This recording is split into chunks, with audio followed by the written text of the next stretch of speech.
These are the top 20 craziest moments in the history of football. At number 20 is Stefan Kiesling's ghost goal. We all know that a goal in football is only awarded when the ball passes the goal line. But that's not always true, as something crazy happened in 2013 in a match between Hoffenheim and Bayer Leverkusen. In the 70th minute, Leverkusen was awarded a corner kick. Gonzalo Castro took a corner on the left, and Kiesling headed the ball towards Hoffenheim's goal. The ball missed the target, or so everyone thought. It appeared to go wide of the post, hitting the side netting and bouncing back into play. However, upon closer inspection, it was discovered that the ball had actually entered through a hole in the net.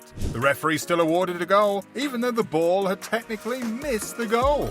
But that is not the only controversial goal awarded in football history. Number 19 is one of a kind. Let's travel back in time to the 1986 FIFA World Cup. During the quarter-final match between Argentina and England, Diego Maradona scored one of the most controversial goals in football history. In the 51st minute of the game, Maradona used his left hand to punch the ball into the net, but the goal was allowed to stand as the referee did not see the handball.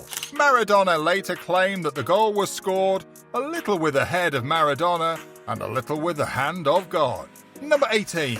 Well, at least Maradona used his hand to score a goal instrumental in his team qualifying for the semi-final. What Oliver Kahn did instead was quite hilarious. Oliver Kahn thought he could also score using his hands. During the 2000-2001 soccer season, a memorable moment occurred in a match between Bayern Munich and Hansa Rostock. With only moments left on the clock and Bayern trailing 2-3, they were awarded a corner kick. In a risky move, Bayern's goalkeeper Kahn decided to leave his post and make his way to the opposing goal post in hopes of scoring an equalizing goal. In a moment of desperation, Kahn used his hands to push the ball into the back of the net, resulting in a red card from the referee. Afterwards, Kahn joked, "I thought the goalkeeper was allowed to use his hands in the box." What Giorgio Chiellini did was even funnier. Number 17. As LAFC faced off against Real Salt Lake in a thrilling exhibition match, the score stood at a comfortable 3-1 lead for the visiting team. However, the game took an unexpected turn when Chiellini boldly moved to halt his opponent's attack. Despite his best efforts, the ball slipped past his grasp and bounced out of reach. But instead of giving up, the Italian defender channeled his inner volleyball player and swatted the ball away with both hands. Funny, yeah? Well, wait until you see another handball move by the same guy.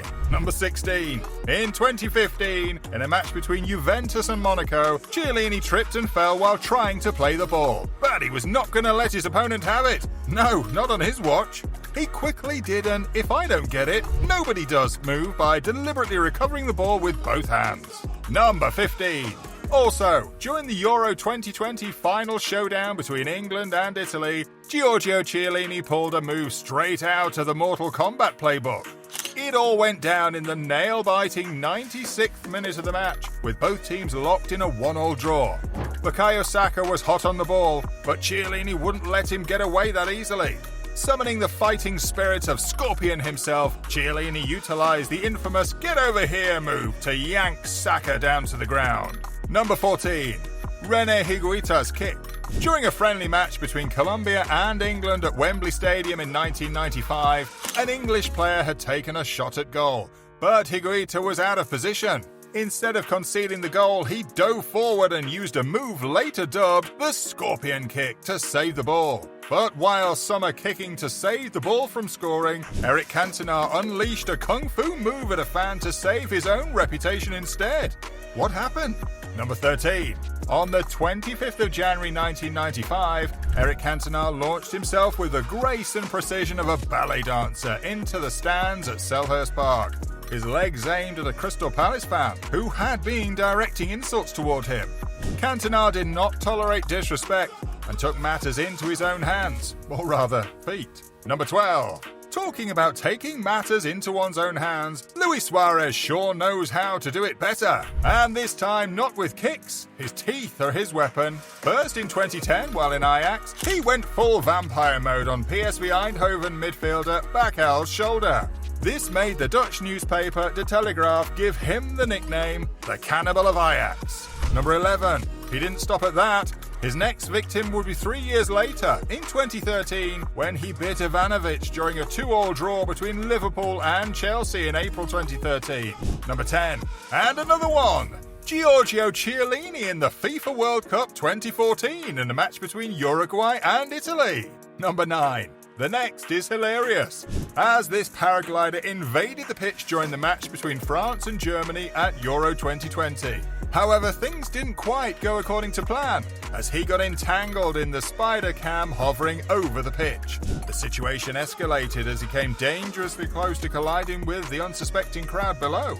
This match was cool, so the paraglider was still cared for, but imagine if he landed in Old Trafford during the Manchester United-Arsenal match in 2003. He would not have loved himself. Number 8. There was a lot of tension in the match. It had been marred by controversial decisions from the officials and aggressive behaviour from the players. Arsenal's Patrick Vieira was sent off in the 80th minute, and in the 89th minute, Manchester United's Ruud van Nistelrooy missed a penalty, which led to a heated exchange between the players. After the final whistle, Arsenal's Martin Keown aggressively tackled Van Nistelrooy, and a brawl broke out. Although these two teams were not on good terms, it was a difficult narrative entirely for these other two teams that partnered together in one of the most boring matches in history. Number 7. Disgrace of Gijon, 1982. This was a controversial match between West Germany and Austria during the 1982 FIFA World Cup. The situation was such that if West Germany won by 1 or 2 goals, they and Austria would qualify for the next round at the expense of Algeria, who had already played all of their matches. However, if West Germany won by 3 goals or more, Algeria would qualify instead. So the two teams partnered together to ensure they both qualified.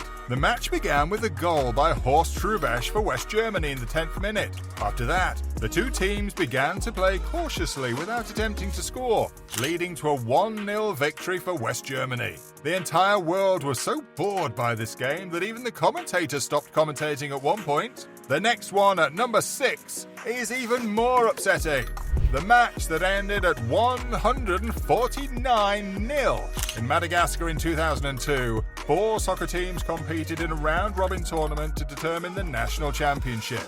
In the second-to-last game, Stade Olympique Lemieux SOE were given a penalty that led to their defeat, resulting in their guaranteed second place. In the final game, SOE protested the previous referee's decision by intentionally scoring 149 own goals, while Adema, who had already secured the championship, did not bother trying to get the ball. Number 5. Well, not all own goals are welcomed, and Andres Escobar was not so lucky when he accidentally scored an own goal during the 1994 World Cup, leading to Colombia's elimination. He was assassinated just a few days later. Number 4. But Darren Bent was lucky when a beach ball thrown onto the pitch by a Sunderland fan deflected his shot into the Liverpool goal, giving Sunderland the lead. Despite protests, the goal was allowed to stand, and Sunderland won the match 1-0. Number 3. Well, Jeff Hurst also had his moment of luck in his second goal for England against West Germany in the 1966 World Cup. The goal came in the 102nd minute of the match. Hurst received a pass from Bobby Moore and shot the ball towards the goal. The ball struck the underside of the crossbar and bounced down onto the goal line. Initially, there was confusion about whether the ball had crossed the line, but after consulting with his linesman, the referee awarded the goal to England. Number 2. Oliver Kahn consoles Santiago Canizares. What is more beautiful and crazier at the same time than a goalkeeper consoling an opponent's goalkeeper after winning the 2001 Champions League final instead of celebrating with his team? Number 1.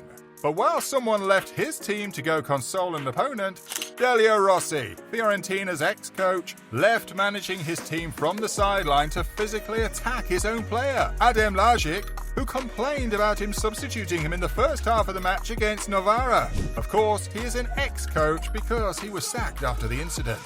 So that was our list of the 20 craziest moments in football history. Which one got you the most? And which other one do you think should have made the list? Leave a comment below. If you enjoyed this video, give it a like and ensure you subscribe to this channel for more content like this one. Bye bye for now, and see you in the next one.